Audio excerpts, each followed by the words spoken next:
இந்த 2025 நிஃப்டி வந்து பாசிட்டிவ் ரிட்டர்னாக தான் இருக்கும். சார் அது பாசிட்டிவ் ரிட்டர்னா எவ்வளோ வரும் சார்? 5% வருமா, 13% வருமா, 14% வருமா?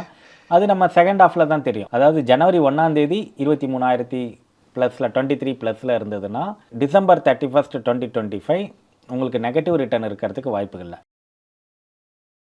ஜனவரி 20ஆம் தேதி அவர் ட்ரம்ப் அவர்கள் பதவியேற்றிருக்கிறாரு. அவரோட எக்கனாமிக் பாலிசிலாம் ஃபர்ஸ்ட் வீக்கில் என்ன சொல்கிறாருங்கிறது அது ஒரு ஹியூஜ் இம்பாக்ட் இருக்கும்னு எடுத்துக்கலாமா சார்? பெரிய அளவில் இம்பாக்ட் இருக்குமோ இல்லையோ, ஏதாவது ஒரு பேட் நியூஸ் வந்து இங்கே ஒரு 200 பாயிண்ட் கீழே போயிடும். ஓகே. ஏன்னா மார்க்கெட் வந்து ஆல்ரெடி பீட் அண்ட் டவுன் ஆயிருக்கு. ரீட்டைல் இன்வெஸ்டர்ஸ்லாம் ரொம்ப என்ன சொல்கிறது, ஒரு பயத்தோடு இருக்காங்க. மார்க்கெட்னு எவ்வளோ ஃபாலோ ஆகும். ஸோ நமக்கு கண்டினியூஸ் ஈவெண்ட் இருக்கிறதுனால மார்க்கெட் வாலட்டைலாக தான் இருக்கும். லாஸ்ட் வீக் வாலட்டைலாக இருந்தது, நெக்ஸ்ட் வீக்கும் வாலட்டைலாக தான் இருக்கிறதுக்கு வாய்ப்புகள் இருக்குது. நார்மலாக என்ன பண்ணணும்னா இப்போ தான் டைம் டு பை. நம்ம என்ன சொல்கிறோம், ஒரு 6 மாதத்துக்கு வாங்கணும், 18 மாதம் வெயிட் பண்ணணும், 24 மாதத்தில் ஒரு 16% ரிட்டர்ன் வரும் அப்படிங்கிறது தான் நம்மளுடைய ப்ரெடிக்ஷன்ஸ். ஸோ நம்ம என்ன சொல்கிறோன்னா, நம்ம ஒரே டயத்தில் வாங்கக்கூடாது. நீங்கள் அக்டோபர் நவம்பரில் வாங்கியிருக்கீங்க, -20% இருக்குன்னா இப்போ இன்னும் கொஞ்சம் கூட இன்வெஸ்ட் பண்ணலாம். ஸோ நீங்கள் எப்படி கொஞ்சம் கொஞ்சமாக வாங்கிட்டே போனீங்கன்னா இந்த 6 மாதத்துக்கு பெரிய ரிட்டர்ன்ஸ் வராது, பட் ஹோல்டு பண்ணால் பெட்டர் ரிட்டர்ன்ஸ் வரும். ஈக்விட்டி மார்க்கெட்டுங்கிறது யாருமே கேரண்டியும் பண்ண முடியாது, கேரண்டியும் கொடுக்கவும் கூடாது. அதுதான் வந்து செபி ரெகுலேஷன்ஸ். கேரண்டிங்கிற வார்த்தையே கிடையாது ஸ்டாக் மார்க்கெட்டில். கேரண்டிங்கிற வார்த்தையும் கிடையாது. நம்ம ரீட்டைல் இன்வெஸ்டர்ஸ் என்ன புரிஞ்சுக்கணுன்னா, நீங்கள் மாதம் இவ்வளோ கட்டினீங்கன்னா 1 கோடி ரூபா வரும், 2 கோடி ரூபா வருங்கிறதெல்லாம் நிறைய பார்க்க முடியுது. ஆமாம். ஸோ அதெல்லாம் வந்து இட்ஸ் ஒன்லி தேர் வியூஸ். டிப்ஸை பேஸ் பண்ணி வாங்காதீங்க, டிப்ஸை பேஸ் பண்ணி வாங்காதுன்ட்டு அதே தான் இதுக்கும். நம்ம வந்து ஒரு ப்ராடர் பிக்சர் தான் நம்ம கொடுக்குறோம். ஏன்னா இதெல்லாம் வந்து beat and down stocks, already loss making company. இப்போ லாஸ் கம்மி ஆகிட்டே வருது. இது தொடர்ந்து அவங்க அந்த மாதிரி பர்ஃபார்ம் பண்ணுவாங்களாங்கிறது நம்ம பொறுத்திருந்து தான் பார்க்கணும். It looks bright as of now. இது வந்து ஒரு ஸ்ட்ராங் ஸ்டாக் பை அந்த மாதிரி ரெக்கமெண்டேஷனில் ஓகே. நல்ல கீழே போயிடுச்சு. பர்ஃபார்மன்ஸ் ரொம்ப பேடாக இருந்தது. இப்போ பர்ஃபார்மன்ஸ் இம்ப்ரூவ் ஆயிருக்கா? எஸ், இம்ப்ரூவ் ஆயிருக்கு. பாசிட்டிவ் நோட்டில் இருக்கா? பாசிட்டிவ் நோட்டில் இருக்குது. வாங்கலாமான்னா கொஞ்சமாக வாங்கலாம். ஒன் இண்டியா தமிழ் நேயர்களுக்கு வணக்கம். 2025 ஆரம்பிச்சிருக்கு. ஸ்டாக் மார்க்கெட் இந்த வருஷம் எப்படி இருக்கும், கடந்த வாரத்தில் எப்படி இருந்துச்சு, அடுத்த வாரத்தில் எப்படி இருக்க போகுது, என்னென்ன மாதிரியான துறைகள்லாம் நம்ம கவனம் செலுத்தணும், இதில் வந்து ரொம்ப கவனமாக இருக்கணும் அப்படின்னு பல்வேறு விஷயங்கள் இந்த துறை சார்ந்து பேசுகிறதுக்காக financial expert and mentor doctor V Hariyan நம்மளோட இருந்திருக்காரு. சார் வணக்கம். சார் வணக்கம். சந்தோஷ். ஸோ ஒரு பெரிய லாங் லீவ் முடிஞ்சிருச்சு. நம்ம அதை பேசிகிட்டு இருந்தோம். கடந்த வருஷத்தில் அந்த ஃபாரின் இன்வெஸ்டர்ஸ் வந்து நிறையா லீவ்ஸில் இருந்திருப்பாங்க. ஸோ அவங்களோட ப்ளே தான் வந்து ரொம்ப க்ரூஷலாக இருக்கும் இந்தியன் மார்க்கெட்டில் அப்படின்னு நம்ம பேசியிருந்தோம்.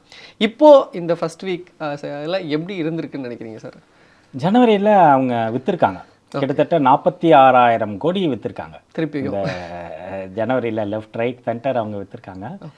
அவங்க விற்றதுக்கான காரணம் வந்து நம்ம வேல்யூவேஷன் ஜாஸ்தியாக இருக்குங்கிறதான் சொல்லியிருக்கோம். அதே மாதிரி அதர் மார்க்கெட்ஸ் அவங்களுக்கு பெட்டர் வேல்யூவேஷன்ஸ் இருந்திருக்கு, பெட்டர் ரிட்டர்ன்ஸ் கொடுக்கும் அப்படிங்கிறதுனால அவங்க விற்கிறாங்க. ஸோ அதனால் அது நமக்கு ஒரு நெகட்டிவ் நியூஸ் தான். நம்ம ஸ்டாக் மார்க்கெட்டில் வேல்யூவேஷன் ஜாஸ்தியாக இருக்குதுன்னு எஃப்ஐஐஸ் வெளில போகிறதுங்கிறது ஒரு நெகட்டிவ் நியூஸ் தான். ஆனால் நம்ம இதை ஆல்ரெடி பேசியிருக்கோம். நமக்கு வந்து ஒரு ஏப்ரல் மே வரைக்குமே இது மாதிரி தான் இருக்கும் அப்படிங்கிறது பேசியிருக்கோம். ஸோ அதனால் இது எக்ஸ்பெக்டட் ஒன் தான். நம்ம வந்து இம்மிடியேட்டாக ஃபாரின் இன்ஸ்டியூஷனல் இன்வெஸ்டர்ஸ் உள்ளே வரமாட்டாங்க. நிஃப்டி வந்து உங்களுக்கு ஒரு 13% ஃபாலோ ஆயிருக்கு, 13-14% ஃபாலோ ஆயிருக்கு அப்படின்னா சில ஸ்டாக்ஸ்லாம் 40-50% ஃபாலோ ஆயிருக்கு. ஆல் டைம் ஹைலேருந்து 40% 30%லாம் ஃபாலோ ஆயிருக்கு. ஸோ அதனால் அந்த மாதிரி ஸ்டாக்லாம் இன்னும் கொஞ்சம் கூட வேல்யூவேஷன்ஸ் பெட்டராக இருக்கிறதுக்கு ப்ரைஸ் கம்மியாச்சுன்னா ஓவர் நைட்டில் ஃபாரின் இன்ஸ்டியூஷனல் இன்வெஸ்டர்ஸ் வந்துடுவாங்க. ஸோ இந்தியாவோட க்ரோத் ஸ்டோரிங்கிறது கரெக்டாக இருக்குது, இன்டாக்டாக இருக்குது இந்த சென்ஸ்.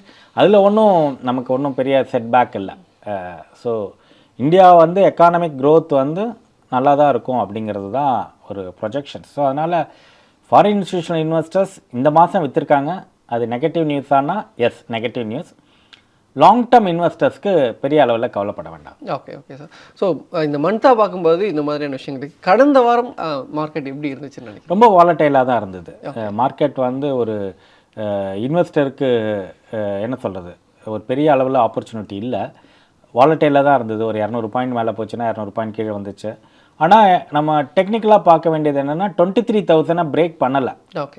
அப்படியே தான் இருக்குது. நம்ம 22,500 ஸ்ட்ராங் சப்போர்ட் இருக்குதுன்னு சொல்லிட்டு இருக்கோம். 23,000 பிரேக் பண்ணாமல் தான் இருக்குது. 23,000 பிரேக் பண்ணி கீழே போச்சுன்னா 22,500 இல்லைன்னா 21,800 அதுதான் வந்து பாட்டமாக இருக்கிறதுக்கான வாய்ப்புகள் இருக்குது. அதை பிரேக் பண்ணுமான்னா பிரேக் பண்ணுறதுக்கான சான்சஸ் தான் ஜாஸ்தியாக இருக்குது. காரணம் என்னென்னு கேட்டிங்கன்னா, இப்போ ஜனவரி 20ஆம் தேதி அவர் ட்ரம்ப் அவர்கள் பதவி ஏற்றிருக்கிறாரு. அவரோட எக்கனாமிக் பாலிசிலாம் ஃபர்ஸ்ட் வீக்கில் என்ன சொல்கிறாருங்கிறது நமக்கு இம்பாக்ட் இருக்கும்னு எடுத்துக்கலாமா சார்? பெரிய அளவில் இம்பாக்ட் இருக்குமோ இல்லையோ, ஏதாவது ஒரு பேட் நியூஸ் வந்து இங்கே ஒரு 200 பாயிண்ட் கீழே போயிடும். ஓகே.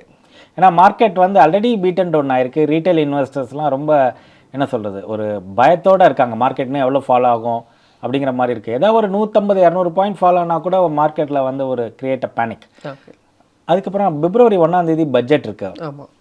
அதுக்கப்புறம் அதே மாதத்தில் நமக்கு மானிட்டரி பாலிசிஸ்லாம் ஆர்பிஐயோட அனௌன்ஸ்மெண்ட்ஸு அது மாதிரி வரத்துக்கும் என்னங்கிறத பார்க்கணும். ஸோ நமக்கு கண்டினியூஸ் ஈவெண்ட் இருக்கிறதுனால மார்க்கெட் வாலட்டைலாக தான் இருக்கும். இப்போ லாஸ்ட் வீக் வாலட்டைலாக இருந்தது, நெக்ஸ்ட் வீக்கும் வாலட்டைலாக தான் இருக்கிறதுக்கு வாய்ப்புகள் இருக்குது. ஓகே சார், நம்ம சொல்லும்போது நிறைய இடத்துலையுமே பேசியிருந்தோம். இந்த ஓவர் ப்ரைஸ்டாக இருக்கிறது கொஞ்சம் செட்டில் ஆகிறதுக்கான வாய்ப்புகள் இருக்குது. ரைட் டைம் டு பை, கொஞ்சம் குறையிறப்போ வாங்கலாம். பட் ஆனால் நிறையா நம்ம பேனிக்கை பார்க்க முடியுது. ரொம்ப குறைஞ்சிச்சு, மார்க்கெட் பக்கெட்டே போகாதீங்க, பிளட் பாத் இருக்குது அப்படின்னு நிறைய பேர் பேசுகிறத இதையே ஆப்பர்ச்சுனிட்டியாக பார்க்குற வியூ குறையுதுன்னு நினைக்கிறீங்க? இல்லை, ரீட்டைல் இன்வெஸ்டருக்கு அது எப்போதுமே அது வந்து சைக்கலாஜிக்கலாக அந்த ஒரு எஃபெக்ட் இருக்கும். ஓகே. நார்மலாக என்ன பண்ணணும்னா இப்போ தான் டைம் டு பை. நம்ம என்ன சொல்கிறோம், ஒரு 6 மாதத்துக்கு வாங்கணும், 18 மாதம் வெயிட் பண்ணணும், 24 மாதத்தில் ஒரு 16% ரிட்டர்ன் வரும் அப்படிங்கிறது தான் நம்மளுடைய ப்ரெடிக்ஷன்ஸ்.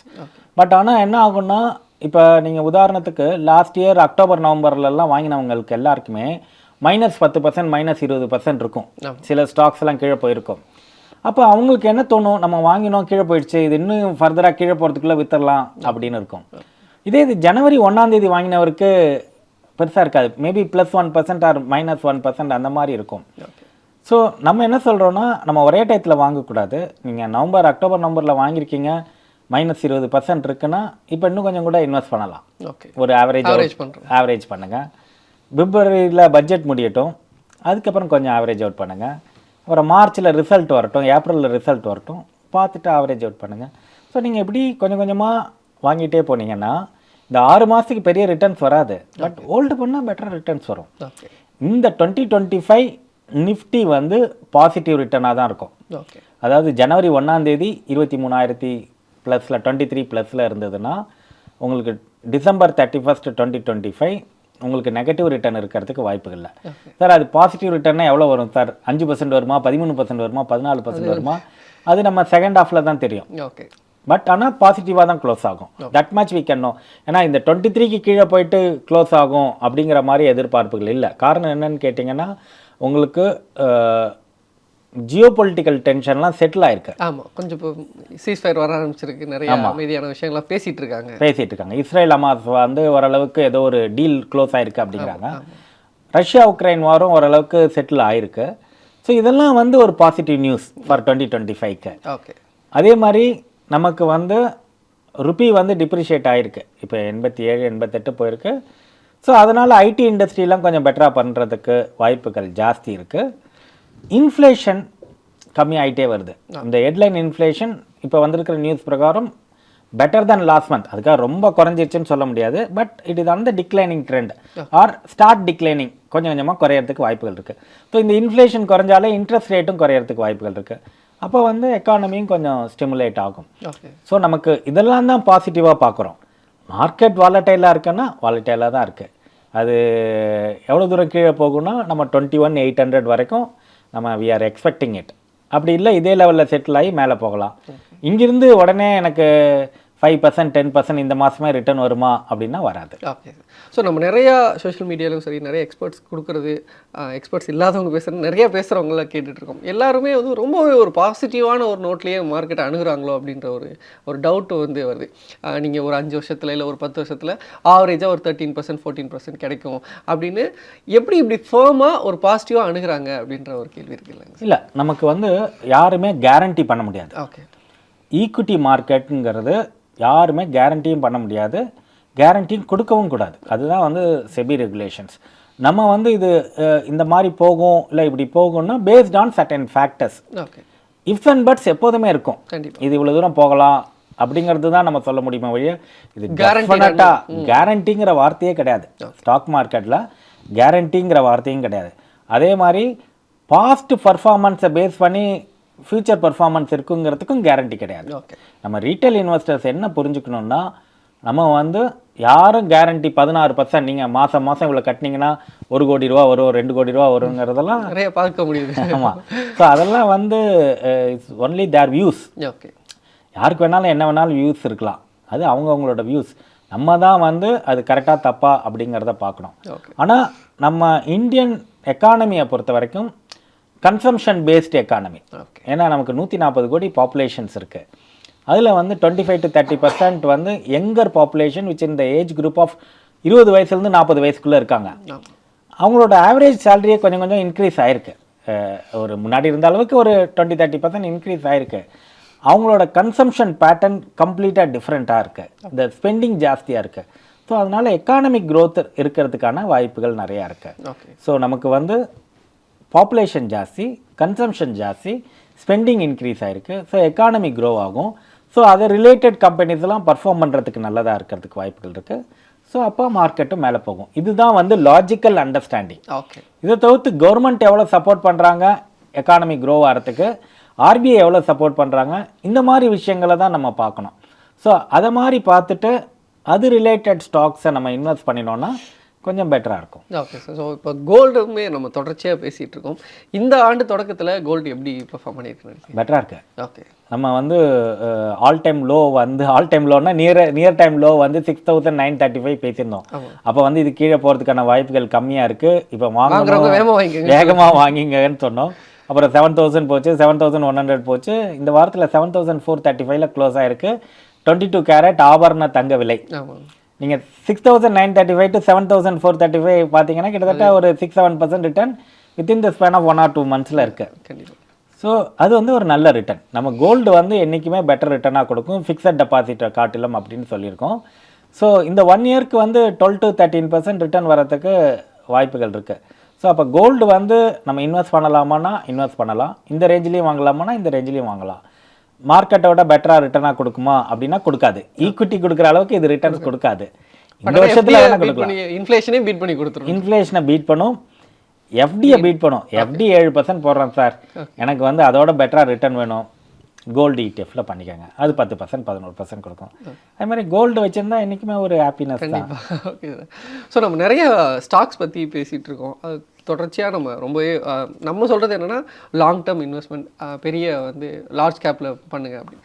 அதை தாண்டி ஒரு விதமாக இதில் கொஞ்சம் ஹை ரிஸ்க் இருக்குது, பட் ஆனால் இது கொஞ்சம் பொட்டன்ஷியல் ஸ்டாக்ஸ் அப்படின்ற மாதிரியான ஸ்டாக்ஸ் ஏதாவது இருக்குங்களா சார்? நிறையா இருக்குது மார்க்கெட்டில். வந்து high risk high return stock அப்படின்னு பார்த்தீங்கன்னா நிறையா இருக்குது. நம்ம பென்னி ஸ்டாக்குங்கிறத பற்றி சொல்லலை. பென்னி ஸ்டாக்குங்கிறது ஒரு டிஃப்ரெண்ட் கேட்டகரி. விலை கம்மியாக இருக்குன்னு அதனால் வாங்குறேன் அப்படின்ட்டு. அது வந்து ஹை ரிட்டர்ன் வருமா, ஹை ரிஸ்க் இருக்கா, அதை பற்றி தெரியாது. ஆனால் நிறையா ஸ்டாக்ஸ் வந்து என்ன சொல்கிறது, ரொம்ப ட்ராப் ஆகி there is a revival plan. Okay. இப்போ வந்து ஒரு நல்ல ஸ்டாக் இருக்கும், அது வந்து கீழே போயிட்டே இருக்கும் because of various reasons. Company performance சரியில்லை, இல்லை எக்கானமியோட இம்பேக்ட் நிறையா இருக்குது, இல்லை காம்படிஷன், வேறு ஏதாவது ஒரு ப்ராப்ளத்தில் அது கீழே பீட் அண்ட் டவுன் ஆகிருக்கும். ஸோ அந்த ஸ்டாக் வந்து இப்போ ரிவைவல் ஆச்சுன்னா, அந்த கம்பெனி ரிவைவல் ஆச்சுன்னா அந்த மாதிரி கம்பெனிஸும் இருக்குது. அதில் வந்து ரிஸ்க்கும் ஜாஸ்தி, ரிட்டர்னும் ஜாஸ்தி. ஓகே. அது வந்து எப்படி சொல்லலாம்னா, இப்போ வந்து ஃபார் எக்ஸாம்பிள் நம்ம வந்து வோடஃபோன் ஐடியா பற்றி நிறையா பேசுகிறோம். அந்த ஸ்டாக் வந்து ஒரு பீட் அண்ட் டவுன் ஸ்டாக் தான். லோ வந்து ₹7.50 வரைக்கும் 7.25 வரைக்கும் போச்சு. இப்போ பார்த்தீங்கன்னா அது கொஞ்சம் ரிவைவல் ஆகிறதுக்கான வாய்ப்புகள் இருக்குங்கிற மாதிரி தெரியுது. காரணம் என்னென்னா, அந்த 5Gக்கு கேரண்டி வேண்டாங்கிற மாதிரி கவர்மெண்ட் சொல்லியிருக்காங்க. அதுக்கப்புறம் கொஞ்சம் டெட்லாம் பே பண்ணியிருக்காங்க. லாஸ் வந்து கம்மியாக இருக்குது. நம்ம லாஸை முடிஞ்சு ப்ராஃபிட் பண்ணுறாங்கன்னு சொல்ல முடியாது. போன வருஷம் ஒரு எக்ஸ் அமௌண்ட் லாஸ் பண்ணியிருந்தாங்கன்னா எக்ஸோட கம்மியாக இந்த வருஷம் லாஸ் இருக்குது. ஸோ அதனால் அந்த மாதிரி ஸ்டாக்ஸ் எல்லாம் கொஞ்சம் இப்போ மேலே ரிவைவலாக இருக்குது. இப்போ வந்து ₹7.50 இருக்கிறது இப்போ ₹9 வரைக்கும் வந்துட்டுருக்கு. இது இதே லெவலில் கண்டினியூ ஆகுமா அப்படின்னா அந்த கம்பெனியோட பிளான்ஸ் பார்க்குறோம். நெக்ஸ்ட் இயர் வந்து ஒரு 55,000, அதாவது 25 ஃபினான்ஷியல் இயரில் 25-26ல் 55,000 கோடி ஏதோ இன்வெஸ்ட் பண்ணுறோங்கிற மாதிரி சொல்கிறாங்க. அதே மாதிரி கம்பெனி இதே மாதிரி லாஸ் கம்மியாகிட்டே வருது அப்படின்னாலும் கம்பெனிக்கு பெட்டர் பர்ஃபார்மன்ஸ் வரதுக்கு வாய்ப்புகள் இருக்குது.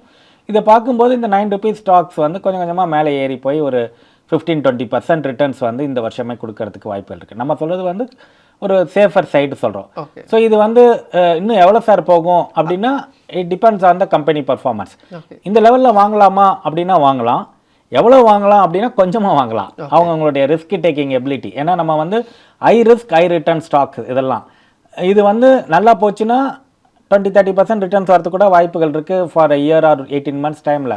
ஆனால் கீழே போனாலும் போகிறதுக்கு வாய்ப்புகள் இருக்குது. ஸோ அதனால் கம்மியாக வாங்கணும். இன்னும் ஏதாவது பாசிட்டிவ் நியூஸ் வந்ததுன்னா ஆட் பண்ணலாம். இன்னும் கொஞ்சம் நல்லா பர்ஃபார்ம் பண்ணுறாங்க, நெக்ஸ்ட் இயர் ஃபினான்ஷியல் இயரில் ரிசல்ட் பார்க்கலாம், பெட்டராக வந்ததுன்னா இன்னும் கொஞ்சம் வாங்கலாம். அந்த மாதிரி தான் பண்ணணும். ஓகே.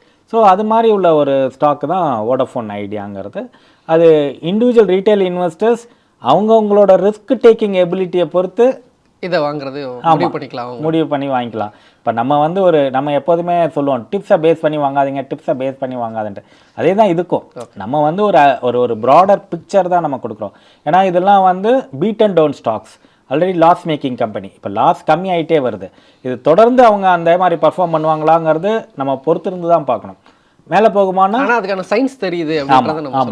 ஆமாம், இதுக்கு வந்து என்ன சொல்கிறதுன்னா it looks bright. Okay, it looks bright as of now. இது வந்து ஒரு ஸ்ட்ராங் ஸ்டாக் பை அந்த மாதிரி ரெக்கமெண்டேஷனில். ஓகே, நல்ல கீழே போயிடுச்சு, பர்ஃபார்மன்ஸ் ரொம்ப பேடாக இருந்தது. இப்போ பர்ஃபார்மன்ஸ் இம்ப்ரூவ் ஆயிருக்கா? எஸ், இம்ப்ரூவ் ஆயிருக்கு. பாசிட்டிவ் நோட்டில் இருக்கா? பாசிட்டிவ் நோட்டில் இருக்குது. வாங்கலாமான்னா கொஞ்சமாக வாங்கலாம். ஓகே. ஸோ அதே மாதிரியான ஸ்டாக்ஸ் நம்ம தொடர்ச்சியாக இன்னும் ரிலையன்ஸ் பவர்ஸ் பற்றியுமே நிறைய இடத்துல பேசுகிறத பார்க்க முடியுது. ஆமாம், அதுவும் வந்து இதே மாதிரி தான் ஒரு பீட் அண்ட் டவுன் ஸ்டாக்கு. இப்போ 37 ரூபா வரைக்கும் லோ போச்சு, 52 வீக்ஸ் லோ போச்சு. அது வந்து இப்போ கொஞ்சம் கொஞ்சமாக மேலே போயிட்டு 41 ரூபாய்க்கு வரைக்கும் போயிருக்கு. ரினியூவபிள் எனர்ஜியில் தே வாண்டட் டு கான்சன்ட்ரேட். அதே மாதிரி கொஞ்சம் வந்து அந்த ஸ்டாக்கும் வந்து கொஞ்சம் லாஸஸ் கம்மி ஆகிட்டே வருது, அந்த கம்பெனிக்கும் லாஸஸ் கொஞ்சம் கொஞ்சமாக கம்மி ஆகிட்டே வருது. ரிவைவலுக்கான சான்சஸ் வந்து நிறையா இருக்குது ஆஸ் ஆஃப் நவ். ஓகே, அவங்க இதே லெவலில் கண்டினியூ பண்ணினாங்கன்னா இந்த ஸ்டாக்கும் பாசிட்டிவாக போகிறதுக்கு வாய்ப்புகள் இருக்குது. ஒரு 16-20% காம்பவுண்டட் ஆனுவலைஸ் க்ரோத் ரேட் வர்றதுக்கு சான்சஸ் இருக்குது. நம்ம வோடஃபோனுக்கு சொன்ன மாதிரி high risk high return stock இதுவும் பீட் அண்ட் டவுன் ஸ்டாக் தான். இதுவும் கொஞ்சம் பாசிட்டிவாக போகிறதுக்கு இருக்குது. ரீட்டைல் இன்வெஸ்டர் அவங்களுடைய ரிஸ்க் டேக்கிங் எபிலிட்டியை பொறுத்து கொஞ்சம் கொஞ்சமாக வாங்குறது நல்லது. ஏன்னா இப்போ இது அவசரமாக நிறையா வாங்கி இது உடனே மேலே போகிறது கிடையாது. இதுவும் கொஞ்சம் கொஞ்சமாக தான் மேலே போகும். ஆனால் டெஃபினட்டாக மேலே போகிறதுக்கான வாய்ப்புகள் இருக்கிற மாதிரி தோன்றுறது. ஸோ இப்போ கொஞ்சம் வாங்கினீங்கன்னா அப்புறம் ஏப்ரல் ரிசல்ட்டை பாருங்கள், நல்லா போச்சுன்னா வாங்க. வேறு ஏதாவது ஒரு பாசிட்டிவ் நியூஸ் வந்ததுன்னா வாங்குங்க. இல்லை திருப்பி மார்க்கெட்டில் வேறு ஏதாவது நியூஸ் பேட் ஆகி இந்த ஸ்டாக் கீழே போச்சுன்னா இன்னும் கொஞ்சம் கூட ஆவரேஜ் அவுட் பண்ணுங்கள். ஸோ நம்ம சொல்கிறது வந்து எதுவுமே ஒரே டயத்தில் பண்ணாமல் கொஞ்சம் கொஞ்சமாக ஸ்டாகர்டு மேனரில் பண்ணலாம். பேஷன்ஸாக இன்வெஸ்ட் பண்ணினோன்னா பெட்டர் ரிட்டர்ன் வரதுக்கு எப்போதுமே பாசிபிலிட்டி. கண்டிப்பாக சார். ஸோ இப்போ அடுத்த வாரத்தில் மார்க்கெட்டோட இது எப்படி இருக்கும், ட்ரெண்ட் எப்படி இருக்கும்னு எடுத்துக்கலாம். வாலட்டைலாக தான் இருக்கும். ஓகே, ஏன்னா கண்டினியூஸாக எஃப்ஐஸ் விற்றுட்டே இருக்காங்க. ஓகே, நீங்கள் வெள்ளிக்கிழமை பார்த்தா கூட ஒரு 3500 கோடிக்கு மேலே விற்றுருக்காங்க. ஓகே. ஸோ அவங்க they are not stopping it. Okay. So அதனால் இப்போ என்ன பேட் நியூஸ் வந்தாலும் மார்க்கெட் பெரிய லெவலில் ஃபாலோ ஆகிறதுக்கு 1-1.5% ஃபாலோ ஆகிறதுக்கு வாய்ப்புகள் இருக்குது. மார்க்கெட் மேலே போச்சுன்னா ஒரு பெரிய லெவலில் மேலே போகாது, கீழே போச்சுன்னா பெரிய லெவலில் போகும். ஸோ அதனால் நம்ம ஜாக்கிரதையாக பார்த்து தான் பண்ணணும். ஆனால் பயப்படணுன்னு அவசியம் இல்லை. ஏன்னா நமக்கு இங்கேருந்து ஒரு 7-8% விழலாம், இல்லை ஒரு 1000-1500 பாயிண்ட்ஸாக நிஃப்டியில் ஃபாலோ ஆகிறதுக்கு ஃபர்தராக ஃபாலோ ஆகிறதுக்கான வாய்ப்புகள் இருக்குது. ஸோ அதனால் லார்ஜ் கேப்பில் வச்சுருக்கிறவங்க ஹோல்டு பண்ணுங்கள். மிட் அண்ட் ஸ்மாலில் இப்போ லேட்டஸ்ட்டாக இன்வெஸ்ட் பண்ணிங்க அப்படின்னா ஆவரேஜ் அவுட் பண்ணக்கூடாது மிட் அண்ட் ஸ்மாலில், ஏன்னா ஃபர்தராக ஃபாலோ ஆகிறதுக்கு வாய்ப்புகள் இருக்குது. ஸோ அதனால் நம்ம பட்ஜெட் வரைக்குமே வாலட்டாலிட்டியாக தான் இருக்கிறதுக்கு சான்சஸ் இருக்குது. ப்ரீ பட்ஜெட் ரேலிலாம் சொல்லுவாங்க. பட்ஜெட்டுக்கு வாரத்தில் எக்ஸ்பெக்டேஷனில் மார்க்கெட் போகும், ரயில்வே ஸ்டாக் போகிறது, டிஃபென்ஸ் ஸ்டாக் போகிறதுனா போகட்டும். ஓகே, ஏன்னா எக்ஸ்பெக்டேஷன் ஒன்று இருக்கும், பட்ஜெட்டில் ஒன்று இருந்ததுன்னா பட்ஜெட் அன்றைக்கி கீழே போயிடும். ஓகே, கீழே போயிடும். ஸோ அதெல்லாம் நியூஸை பேஸ் பண்ணி நம்ம வாங்கக்கூடாது. ஸோ நம்ம இப்போ அனலைஸ் பண்ணுற டைம் எது செக்டர் எந்தெந்த ஸ்டாக்கு போகிறதுன்னு பார்த்துட்டு கொஞ்சம் கொஞ்சமாக இன்வெஸ்ட் பண்ணலாம். பட்ஜெட் முடிகிற வரைக்குமே இந்த மாதிரி தான் இருக்கும், வாலட்டைலாக இருக்கும். பிப்ரவரி 15-20 தேதி வரைக்கும் நமக்கு ஒரு பெரிய கிளாரிட்டி வராத வரைக்கும் மார்க்கெட் வாலட்டைலாக தான் இருக்கும். அதுக்கப்புறம் வந்து பேஸ்ட் ஆன் வரக்கூடிய இன்ஃபர்மேஷன் பேஸ் பண்ணி இன்வெஸ்ட் பண்ணலாம். Okay sir, thank you sir, thank you so much. ரொம்ப நன்றி சந்தோஷ், தேங்க்யூ.